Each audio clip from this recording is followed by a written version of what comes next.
Good morning, ladies and gentlemen.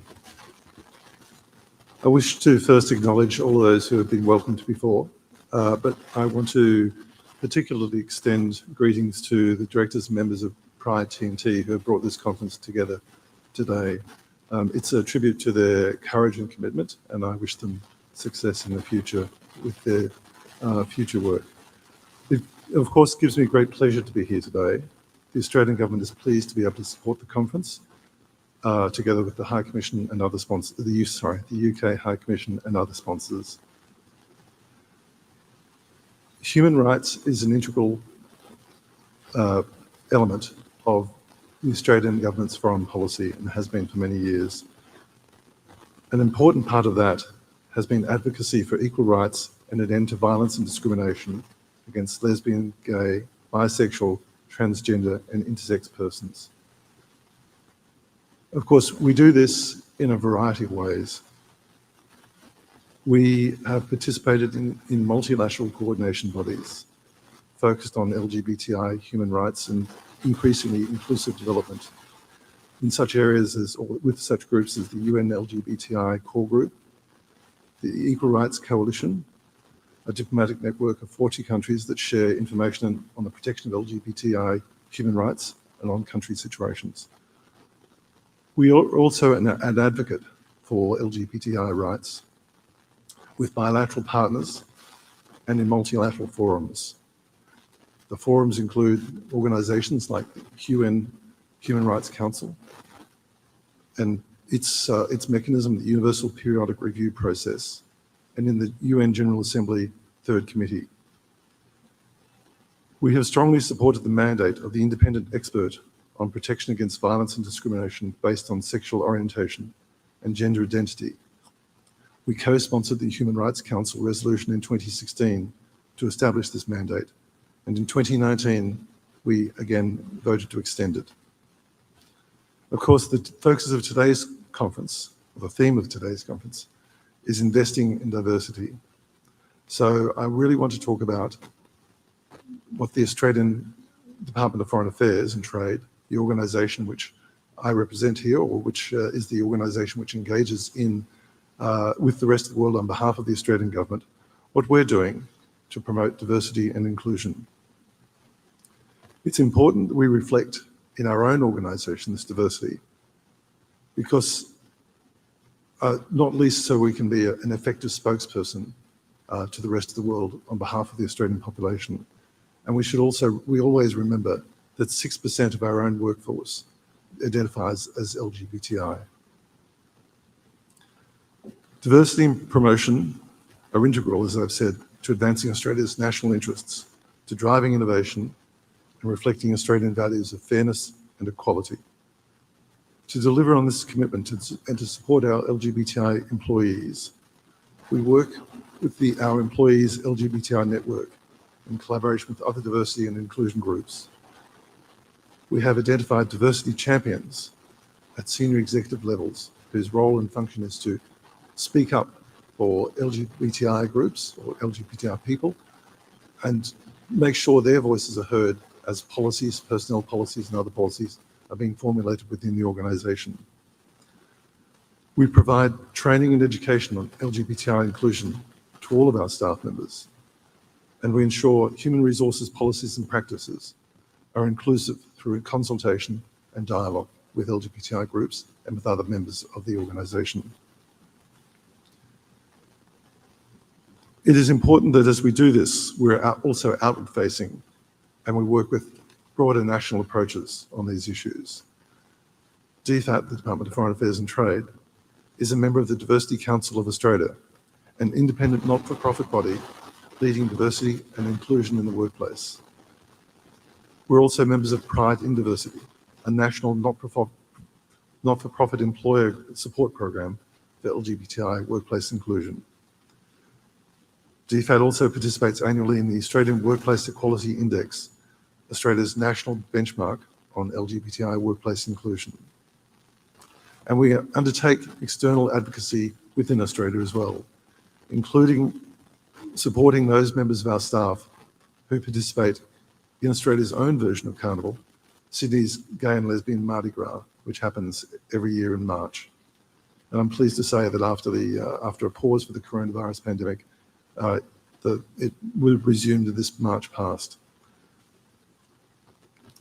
At the Australian High Commission in Port of Spain, we are very pleased to be able to support and celebrate the International Day Against Homophobia, Biphobia, Interphobia and Transphobia.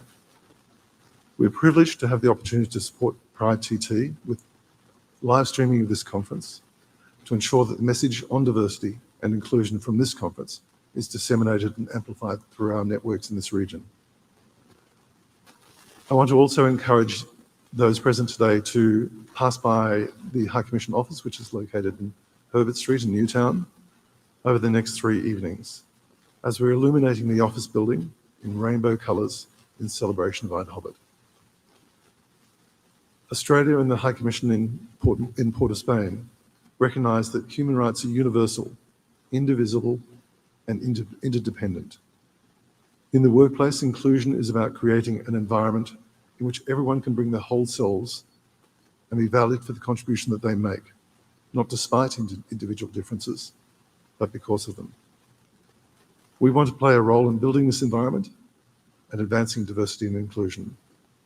We will continue to be committed to this as the Australian government is committed to supporting LGBTI rights internationally. We wish you all the best in your work today through this conference and beyond. Thank you very much.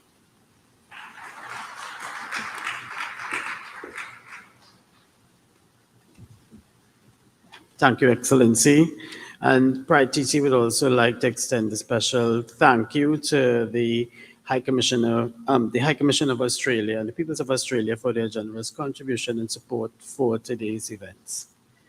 So I would now like to welcome Excellency Peter Cavendish of the European Union to bring their message of greeting to us.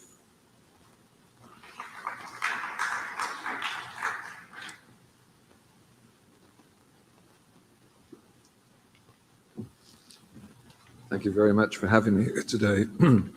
I'm suffering a bit from the Saharan dust, so you'll have to excuse my voice. I'm sorry. I'm going to speak perhaps in a bit of a division by 3. When I hear our colleagues talking about their experiences as young gay people, it strikes a great chord at me because I attended a boys-only Catholic school. I'm actually Catholic. I don't have a problem with that side of it. But we did have of course, gay boys who were bullied and victimized. And you look back, you do feel a bit of guilt that you didn't try and stop it at the time. So when I hear the hurt today, it is sort of very, it brings back memories of, sorry, this is the dust, it's not the emotions. It brings back memories of a time in Ireland when my own society was very repressive in many ways. I'm happy to say we decriminalized homosexuality in 1996. And then, as you know, we're now the first country in the world that voted for gay marriage. I think that a society can make a transition like that in approximately 2 decades is one that is an example to other societies. Before I talk about the work of the European Union, substantively I want to inform you that the European Union at this moment is putting 63.5 million TT dollars into innovation in this country. We're looking for small, medium enterprises. And if there are gay people out there or people across the rainbow who have a good idea, I would strongly encourage you to look on the Careery website and to see the details for when these calls for applications are published. I don't think 63.5 million is an insignificant amount of money, and I would like to underline that these are grants. I'm sorry, this allergy is a bit of a problem for my chest. So the monies that are available, as I said, they are grants. We don't do loans, we give money. And if there's people in the wider community, I'd be very happy if they spread the word. We're looking to help the vulnerable, women in particular, as a group who come forward with good ideas, but also members of the rainbow community. To talk now about the more policy side of the work, the European Union itself stands firmly on the side of diversity, inclusivity, and the belief that respecting differences is important in a democracy. We are committed to building our own union where everyone can live free of discrimination and violence, And with that in mind, the Commission developed the first ever LGBTIQ equality strategy in 2020 to run to 2025. Amongst those pillars to be achieved by 2025 are the following. We are to fight discrimination. We are to ensure the safety of LGBTI people. We are to protect the rights of rainbow families. We are to lead the call for equality around the world. Well, I think co-leading is perhaps better given the number of other representatives here. So to be clear, before the development of this strategy, the EU has been working to promote LGBTI around the world. And here in Trinidad and Tobago since 2015, LGBTI protection has been a strategic priority for our delegation. Specifically, our objectives for Trinidad and Tobago are to encourage government and civil society organizations to recognize LGBTIQ rights as human rights issues and to work towards an acceptance of the community in the society. We also wish to combat discrimination, stigmatization, and violence of LGBTIQ in law and in practice. We shall continue until the law is changed. We wish to prevent a deterioration of the legal framework on LGBTIQ and to promote coverage in existing legislation such as the Domestic Violence Act and the Equal Opportunity Act. We wish to support human rights defenders and civil society organizations working to promote LGBTIQ rights. With these objectives in mind, we've been involved in a number of projects and programs specifically designed to address LGBTI issues here in Trinidad and Tobago. And to offer some, we had a sexual culture of justice. This project began in 2015 and concluded in 2021. It was a community university collaboration which provided support to reduce legal discrimination, bullying and homelessness related to sexuality and gender norms and stereotypes, while building partnerships and organizational capacity. It was successfully implemented by the University of the West Indies along with a coalition of 6 LGBTI and feminist organizations. We are particularly proud of the Sexual Culture of Justice project. We were also involved with Decides TT, which ran from 2017 to 2019 and which was implemented with the consortium of 3 partners, the InterArts Foundation, the Caribbean Association for Feminist Research and Action, and Advocates for a Safe Parenthood. This project attempted to reduce gender-based violence and LGBTIQ discrimination in Trinidad and Tobago by equipping civil society organizations with the skills to become successful advocates. The project also used culture as a tool to educate the public about the negative impact of GBV and LGBTQI discrimination. A third project was entitled Growing Capacity for Elevating Human Rights in Trinidad and Tobago to International Standards. Through this project, which ran up to 2017, the EU supported the UWI Faculty of Law to host a public lecture and discussion on LGBTIQ rights under the theme Towards Sexual Equality, Dismantling Discrimination in Laws and Practices. A shadow report on LGBTIQ rights, which contained law reform proposals and judicial precedents, was also completed. In addition to these EU-financed projects, we have used annual events and observances, including this observance of International Day Against Homophobia, Biphobia and Transphobia, and Pride Month to engage in awareness raising and advocacy activities. These activities include op-eds and commentaries in the press and on social media, flying the rainbow flag, which flies today at the EU delegations' offices, participation in public debates, panel discussions, and parades and marches to highlight the issues faced by the LGBTI community. In the future, we expect our support for the LGBTI community to continue. I must note that we received an allocation for Trinidad and Tobago to implement our human rights strategy, which includes LGBTI rights, and we will share more information on the timeline and procedures for the call for proposals in the coming months. So I wish to say and end saying that EU stands with you in your efforts to build a community where diversity is respected and inclusivity is valued, and we will continue to support your advocacy. And I wish to salute all of you who have been to the forefront in this and who have suffered the pain of the discrimination towards the LGBTI community that actually exists. So my respect to you all.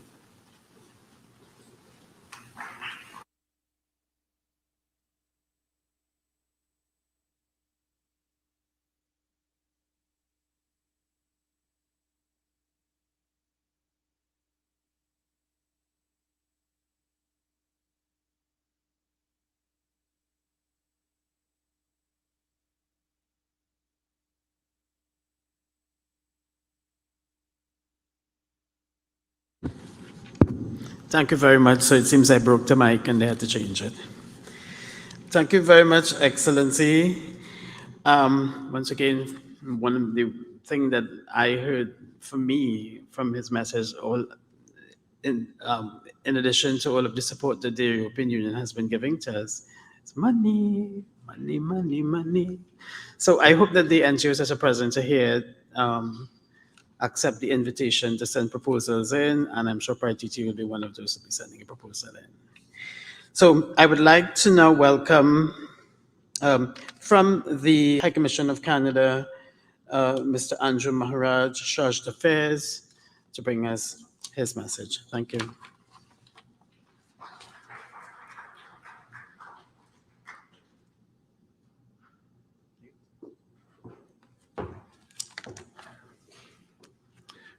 Good morning, everybody. I just want to acknowledge my distinguished colleagues in the Diplomatic Corps, and good morning, obviously, to our friends at Pride TT. Thank you for inviting me to be here today, and to the distinguished members of the business community of Trinidad and Tobago. It's a source of great pride to me, the amount of work that Canada is doing on this important issue. And in drafting the remarks for this morning, it was interesting to learn that it was actually a Canadian organization from Quebec by the name of Fondation Emergence that sort of conceived of the first ever National Day Against Homophobia, and this is back in 2003. And I guess the idea, gained in popularity. And here we are on May 17th to recognize this important issue. And I believe that it's a symbolic day in May 17th to the extent that homosexuality was lifted from the list of mental illnesses of the WHO in 1990. Sadly, it was just 1990, but I think that, we see a lot of progress on this issue. And I'm really proud that Canada is very committed to the principle that nobody should be subject to discrimination or subject to violence based on their gender identity, based on their sexual orientation. So I think we're doing a lot. And today I'll talk a little bit about what Canada is doing in terms of domestic legislation, in terms of advocacy internationally, and very importantly, in terms of what the government is doing in the area of trade and economic opportunity for people of diverse groups. So, in terms of on the legislative side, we've made some steps forward in terms of protecting the rights of diverse groups, including the LGBTI community. There was amendments to our legal framework around the Canadian Human Rights Act, as well as our criminal code. And these changes really seek to protect, members of the transgender and other gender diverse groups. Canadian federal law now prohibits explicitly any discrimination, hate propaganda, or hate crime against Canadians that is based on their gender identity or expression. And in January of 2022, I guess that's this year, we introduced legislation banning conversion therapy, making it a crime to provide or promote services intended to change or repress a person's sexual orientation or gender identity. So some of this progress is still taking place. I mean, we still have a long way to go, but I think these are very, very important steps in terms of domestic legislation to protect our fellow Canadians across all diverse groups. And we're working very closely with some groups in Trinidad and Tobago on this issue. I don't want to name them all, but I just wanted to recognize a few that we're working with to advance the rights of LGBTI persons. So we've supported CAISO, Sex and Gender Justice Trinidad and Tobago, through the Silver Lining Foundation, I Am One Trinidad, Womantra, Women's Caucus, when they launched their second wave of their #KeepSafe campaign.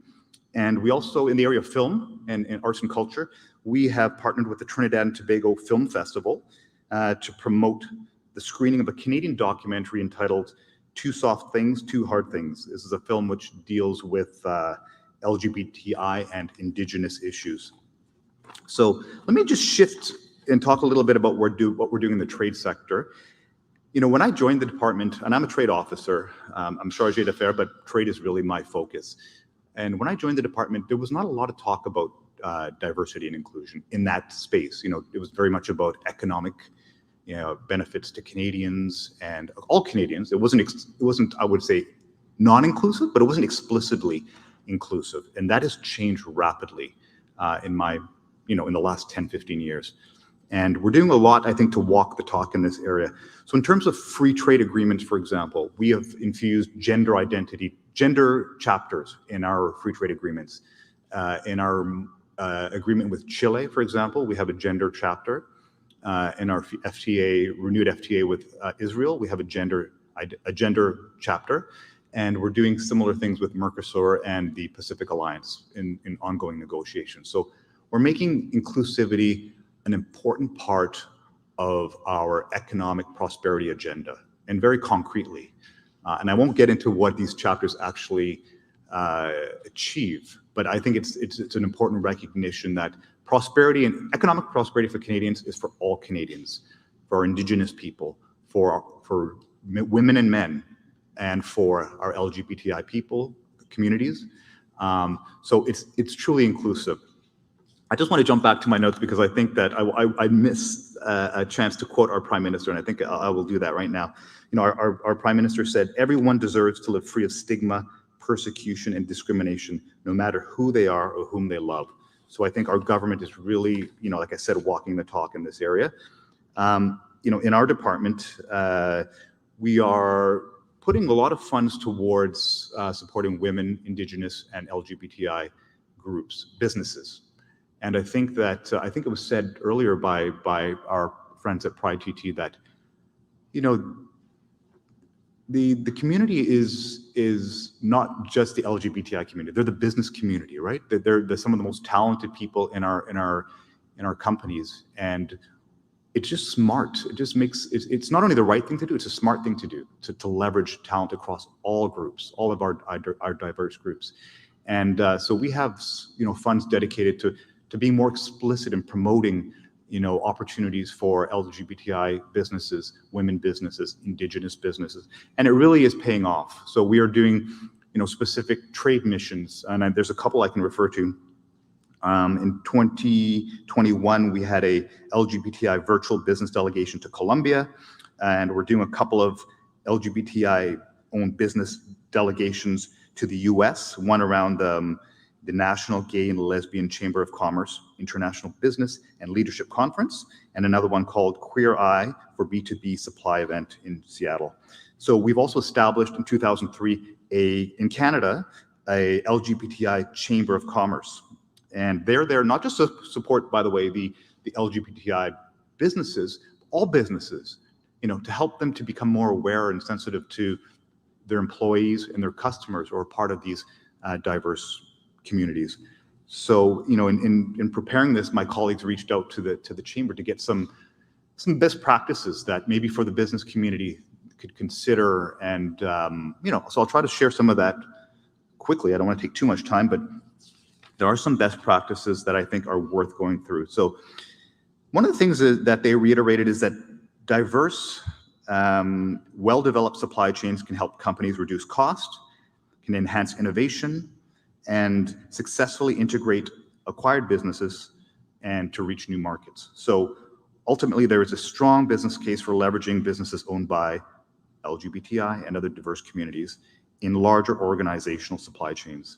So beyond corporate social responsibility, diverse supply chains may help corporations to better represent a corporation's diverse customer base, thereby increasing customer satisfaction and revenues, better reflect the diverse backgrounds of employees, thereby increasing their job satisfaction and retention, and to build more robust supply chains by identifying a wider range of qualified suppliers and reducing the risk associated with streamlined, narrow supplier pipelines.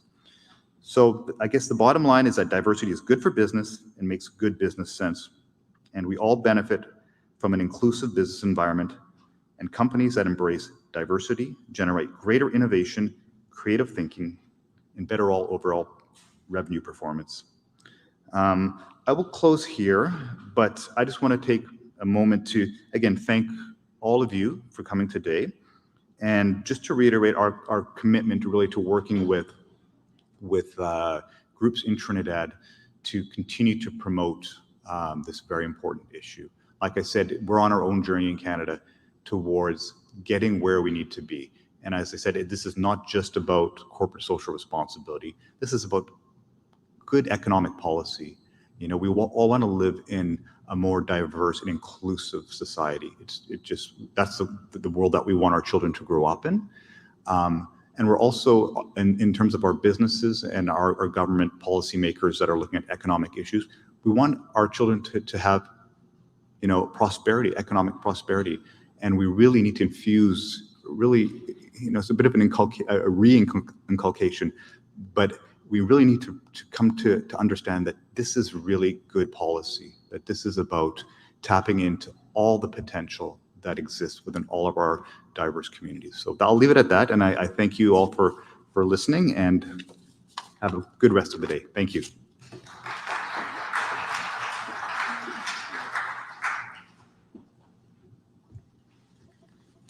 Thank you very much, Mr. Maharaj. And I would now like to invite Ms. Samantha Montanari from the British High Commission to address us.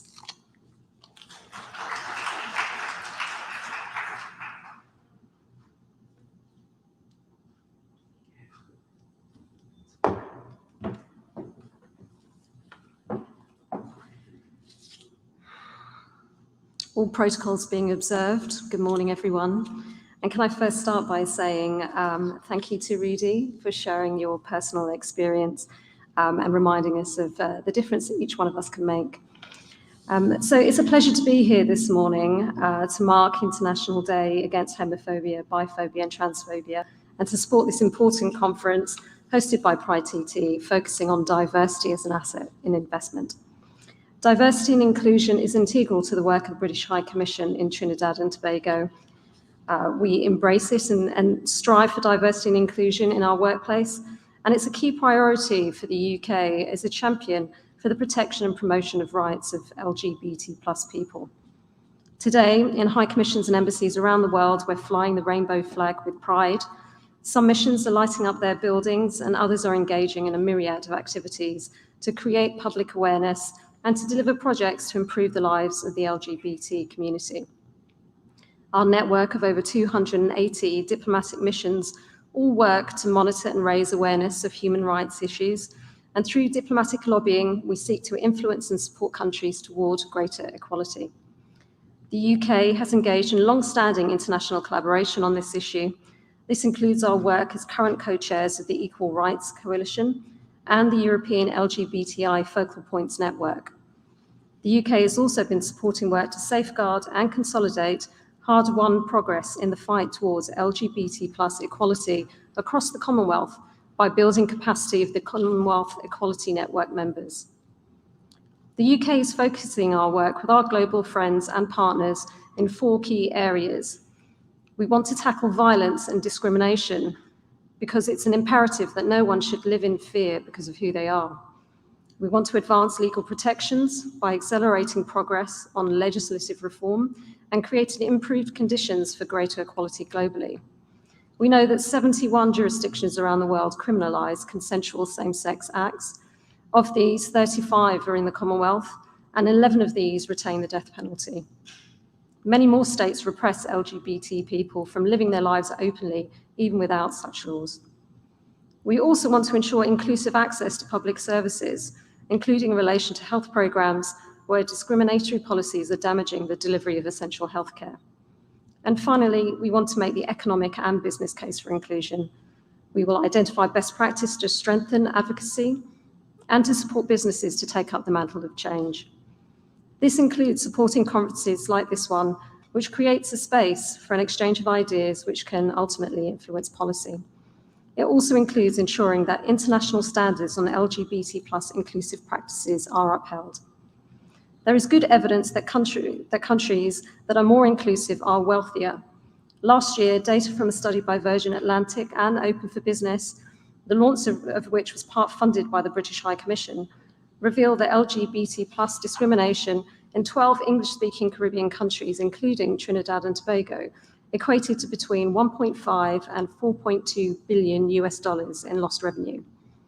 We also know that businesses that embrace diversity in their workplace are more successful. A recent study by the Boston Consulting Group found that diversity increases the bottom line for companies. In a study which looked at 1,700 different companies across 8 different countries, companies that have more diverse management teams have 19% higher revenue.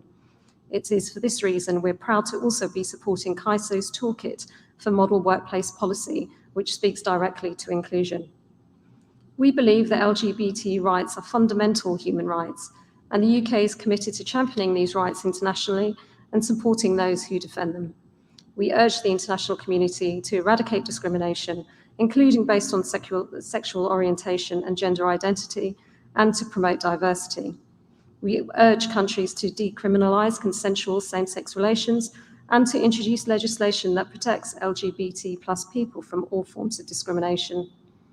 We want to encourage more voices to the table, particularly LGBT organisations in the Global South, to ensure our work is inclusive, diverse, and representative of local contexts. In Trinidad and Tobago, we are working with like-minded diplomatic missions to discuss how best the international community here can support LGBT+ rights. The work we do and the partners we support recognises the possibility of progress through collaboration and brings communities and governments together to strengthen LGBT+ rights and freedoms. The strongest, safest, and most prosperous societies are those in which everyone can live freely without fear of violence or discrimination, and where all citizens are treated fairly and can play a full and active part in society. More work needs to be done in every part of the world to help ensure LGBT+ people feel safe and are treated equally throughout society. The UK is proud to stand alongside our partners in achieving this goal. I want to congratulate Pride TT today and the many groups who have supported this conference for organising this important event. I know it will be an informative and valuable exchange. Thank you.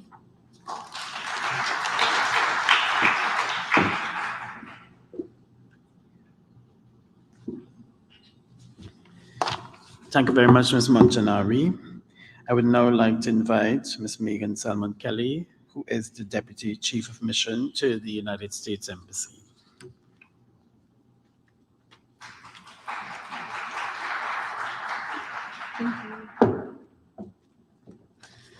Good morning, everyone. Very pleased to be with you here this morning. And just to start off, Rudolph, people are talking about your story because your story is powerful. Storytelling itself is powerful. My grandmother, who is a short Black woman who grew up in one room in rural South, raised 9 kids who went to all Black school until my father was in the 9th grade, actually. Picked cotton all her life, had nothing, had an outhouse. But she would always tell us kids, and Rose from our embassy has heard this before because she's one of my heroes. She would always say, keep on keeping on, pray, and brighter days are ahead. And she had nothing. And so I think that she would listen to you and she would say the same thing. Keep on keeping on, brighter days are ahead. And so again, just thank you for your story.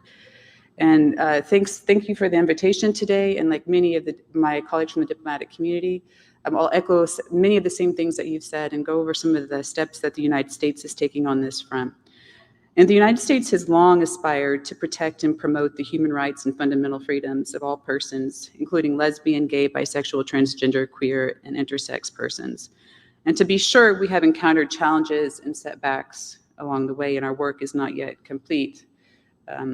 Rudolph was spat upon in Buffalo. We just had a bunch of people who were shot at. Discrimination, violence comes in many forms, and it all must be stopped.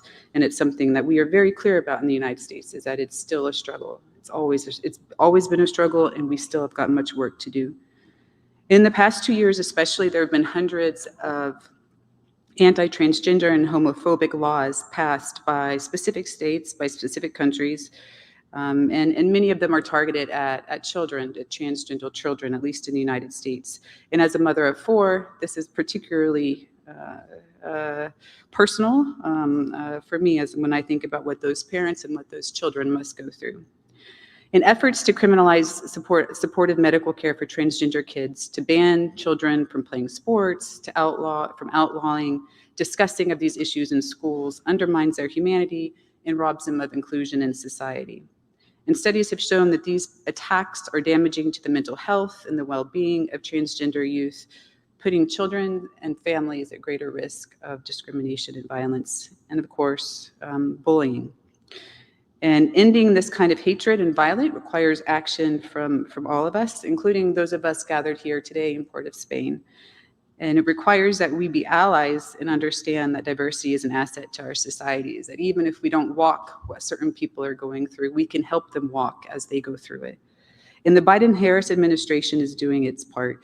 President Biden became the first sitting US president to issue a proclamation in observance of Transgender Day of Visibility. And within weeks, in the first weeks, it might actually have been the first days, if I remember correctly, of his administration, President Biden issued a memorandum instructing all US federal agencies working abroad, including our embassy, to ensure that US diplomatic efforts and foreign assistance promote and protect the human rights of LGBTQI+ persons and other vulnerable groups. And this is a message that we in Embassy Port of Spain have really taken to heart. We have an action plan to work closely with civil society organizations and the government of Trinidad and Tobago on some key issues to advance the rights of LGBTQI+ persons and other marginalized and vulnerable populations. And the United States is prioritizing this effort in several key areas: combating criminalization, protecting vulnerable refugees and asylum seekers, providing funding to support human rights in country, and then also responding to human rights abuses when we hear that they occur. And we're also building coalitions and working with our international partners to carry this work forward. In the United States, in our embassy, through what we know as the Bureau of DRL, the Bureau of Democracy, Human Rights, and Labor, it's one of our leading bureaus back in Washington, has awarded Pride TT a grant to create a DEI framework, diversity, equity, and inclusion framework, for private enterprises across Trinidad and Tobago. And the project will address the issue of hiring discrimination in Trinidad and Tobago. And it's really interesting to see how Andrew was talking about how in the last 15 years, this conversation has really changed in Canada. It's been the same in Washington, at least within the federal agencies, how even every aspect from hiring to assignments to our policies, DEIA is now core, is now key. You cannot separate that from our broader foreign policy aims. And it's been really interesting to see that it's been a change within the last 10 to 15 years or so for us as well. And so in partnership with the US Embassy, Pride TT will organize a training program to help the human resources offices of various private sector enterprises draft policies that address needs and implement anti-discrimination policies. And again, this is something that the federal agencies in the United States have also been working on themselves. And a broader goal of the project is to build a network of private and public businesses to join in this effort. And this has already been discussed, but diversity is an asset to private enterprises and needs to be recognized as such. A report by one of our leading consulting groups, McKinsey, found that diverse companies perform better, especially if an organization's leadership is diverse. The research has shown that there have been a 21% increase in profitability when there are high diverse leadership teams compared to other industry peers. And I've got tons of data here from the Harvard Business Review, from Deloitte. I won't go into all of it, but we all know that diverse teams perform best. I used to play college basketball, and I would always, it still sticks with me that you can't have a bunch of LeBron James if you know sort of the NBA on one team. It doesn't work. The most diverse organizations, or the best organizations, the best teams are the ones that can pull from different skill sets. You have to have a big person to put in the center. You have to have somebody out on the three-point line who can shoot a far out shot. I should get an analogy with cricket, but I don't yet understand cricket, so forgive me on that. But just that diversity helps organizations perform better beyond the moral imperatives of promoting diversity and inclusion. And I could go on and on and on. Our assistant public affairs officer, Rose Rogers, who is a great asset to our mission and is a lead collaborator with Pride TT, gave me tons of stats. But the data is very clear that diversity and inclusion contributes positively to the success of a business, but also to the success of a society, and quite frankly, just makes us better people. And America has a strong history of celebrating diversity. It's our strength. It's one of the reasons why I'm proud to stand up as a US diplomat and say that we are a country made of people from everywhere. And I won't go too far into that, but it really is something that is a great source of personal pride. And today is just the beginning. Throughout the months of June and July, the Pride months, we will celebrate the accomplishments of activists and their allies, and we will partner and showcase the work of many in this field, and we will show that every individual, regardless of sexual orientation, gender identity, or sex characteristics, receives the full protection of the law. And in closing, to also quote my president, because we're obligated to, not obligated, but it's a good thing to do, to quote our presidents or our prime ministers. President Biden said, "Human rights are universal and everyone, including LGBTQI plus persons, are entitled to the human rights for their full enjoyment. Everyone is entitled to dignity and equality, no matter who they are, who they love, or how they identify." Or, in the words of Rudolph, if I wrote it down properly, if members of the queer community can stand up and represent and defend others, so can you. So I take that to heart. Thank you.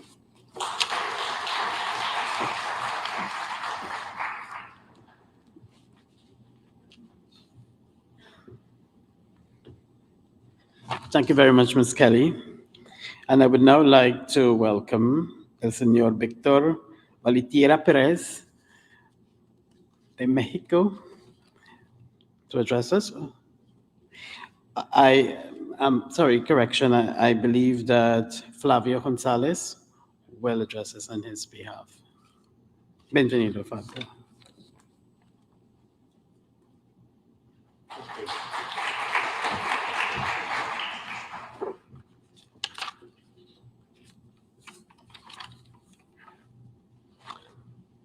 Good morning, everyone. My name is Flavio Gonzalez.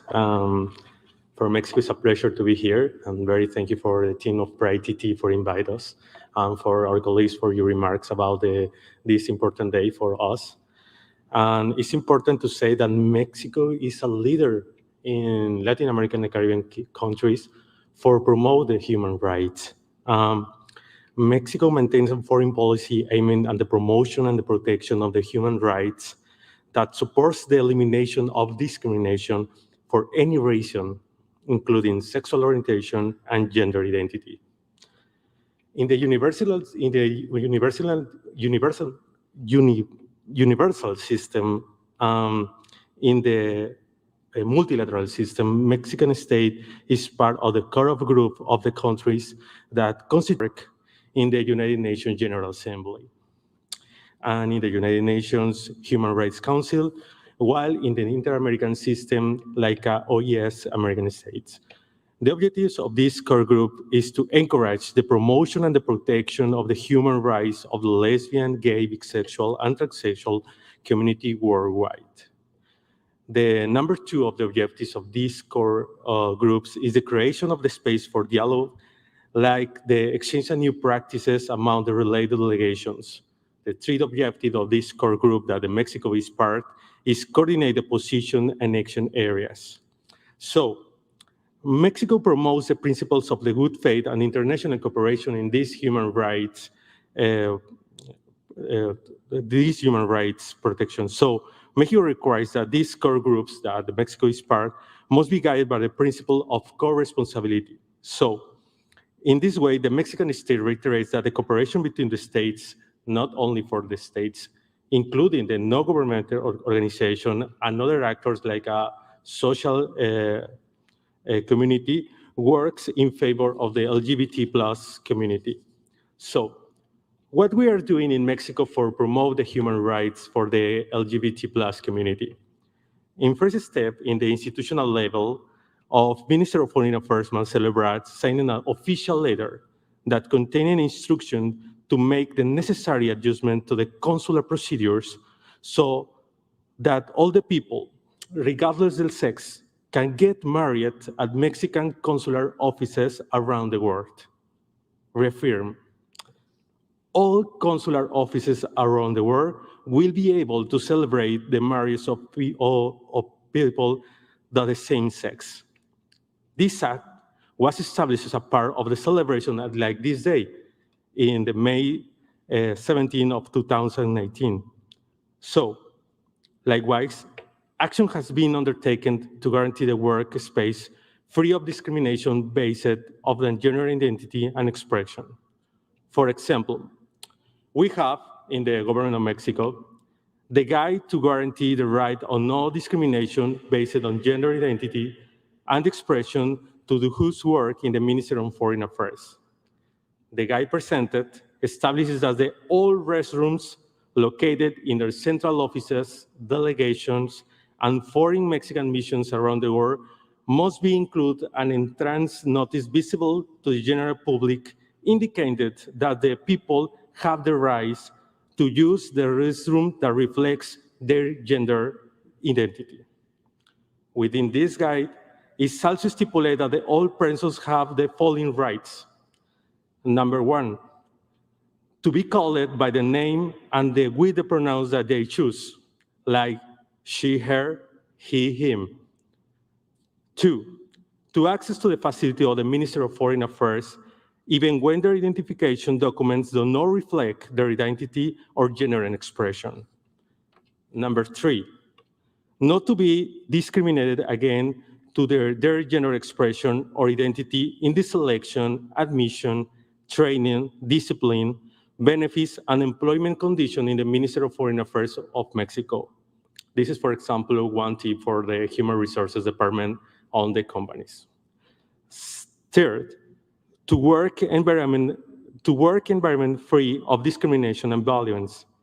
Four, to carry an attention to provide the all medical service of the Ministry of Foreign Affairs workers within its facilities free of gender bias and without discrimination under the principles of professionalism and efficiency. And the last one, to have this is a very important point, to have their personal data protected and privacy respected, not to be required to explain or justify their gender identity or expression or answer questions about their personal transition process or their own medical process. On the other hand, in January of this year, the instruction of the issuance of the Bureau of Certificates for Recognition of Gender Identity in the consular offices of Mexico abroad were presented. What's that? In the all consular officers in Mexico missions around the world, provides one document that is possible to guarantee the access to the rights to the identity, to the name, and to the be free development of the personality of the population that has historically been restricted. For example, the migrants who belong to the LGBTQ+ community. Finally, on the occasion of these celebrations, of all the people in this International Day against the homophobia, transphobia, and biophobia, and the LGBT Pride Month, the Mexican foreign missions around the world were instructed to participate in events like this and promote the headlines of the Mexico government has for the LGBTQ+ community. Two remarks. In Mexico, we have a feminist foreign policy, but I like to say that Mexico has an inclusive foreign policy. In that manner, the foreign policy is aiming to eliminate the discrimination for any reason, including the sexual orientation and gender identity and expression. We participate in the high-level forums and events around the world. So, at the end of the 2020, the first same-sex marriage and the first birth registered of the homoparental family was celebrated in the Mexican embassy in Spain. So that's an example that the guidelines, the instruction that we have is not it's not just talk, it's an actions. The actions that we have in Mexico is guided for promote the human rights around the world. We have a little first steps in Mexico with the guidelines, with the instructions that our Minister of Foreign Affairs said, that the government said about the work in our offices in the embassies. But we said that the embassies is a safe zone. What do I mean? Like I said, the safe zones. The safe zones are all persons is secure in our embassies. All persons that we have and come for our embassies, don't be discriminated. You can be used the place like your home, because we think that the Latin American countries and the Caribbean countries has a lot of challenge in the human rights. And one challenge that we have is to be more inclusive. It's not only a Mexican challenge, it's a Mexican challenge for all Latin American and Caribbean countries. But it's a first steps, a little things, is a little grain that can be changed the world, can be changed the ideology, can be changed the mindset of the persons. Because we think that an example like Rodolphe said in your speech, he's a leadership, but he has the value for express yourself. But in Mexico, we said, you need to express yourself, not only with an important date like this. It's daily. This day is so important for us. But the fight against the no discrimination is not for today. It's a daily challenge. It's a challenge in our workplaces. It's a challenge in our family. It's a challenge in all space in the social and the social media activity. So for the Mexican representatives, I say like Mexico opened the doors for all persons in the LGBT plus community. Rudolph expressed to us in the last meeting that visit Mexico City. Mexico City, you are invited to visit Mexico City. It's a place that you feel a secure zone for the LGBT plus community. And Mexican wants that no Mexico City be a only safe zone. All Latin American countries will be a safe zone for the LGBT plus community. So in conclusion, Mexico says all the rights for all the people. Thank you very much.